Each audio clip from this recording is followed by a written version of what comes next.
year after we won the Super Bowl and hasn't had a championship team yet. Um, and I think there's only two players left from that team, and I think he would love to have another championship or two under his belt. But um, the way I took that is that he's talking about individual accolades, records, that kind of thing. Yeah, let's hope so.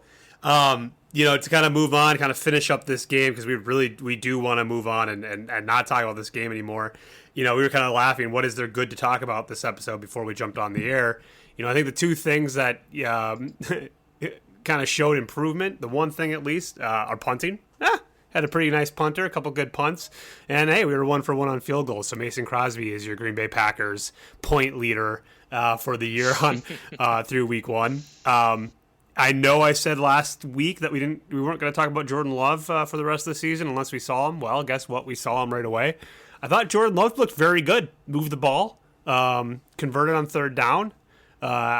First real time seeing him, and that first series he was against some starters. So I thought Jordan Love was. Hopefully we don't see him again for the rest of the year, but I thought it was kind of exciting to see him get out there with some real time left on the clock. Yeah, that was interesting. Obviously, at that point of the game, there was no way we were going to be able to come back. But having him come in and put up a 102.1 rating was positive. It was nice to see him. He seems comfortable in the offense.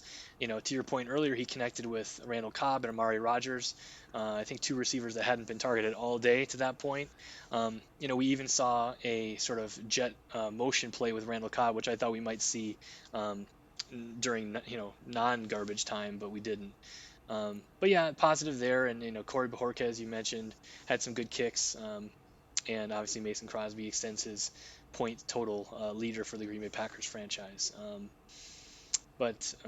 Yeah, not a ton else to take away from this game. That's a positive.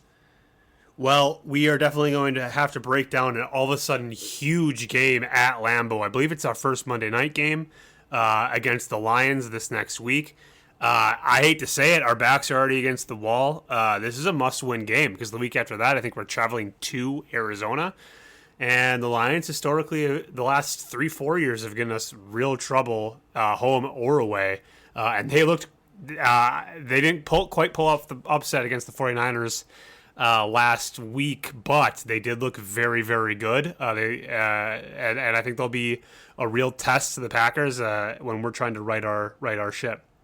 Yeah, I would agree. This is definitely. I'm not sure if I go. I'm not sure if I go with must-win game, but at this point in the season, win. But yeah, the silver lining is that all the NFC North teams lost. We aren't the only one. We're still tied for first place in the division, if you can believe it. But here's an opportunity for us to right the ship and separate ourselves in the division.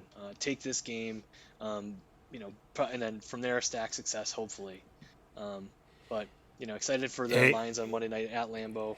It should be a good game and a good test. We are tied for first place, but I hate to say it, the Vikings actually have the tiebreaker because they are 0-0 against conference teams because they lost to the AFC team. It's a good thing that the season doesn't end today, then. But, well, everybody, that's hopefully the most depressing episode you'll hear this year.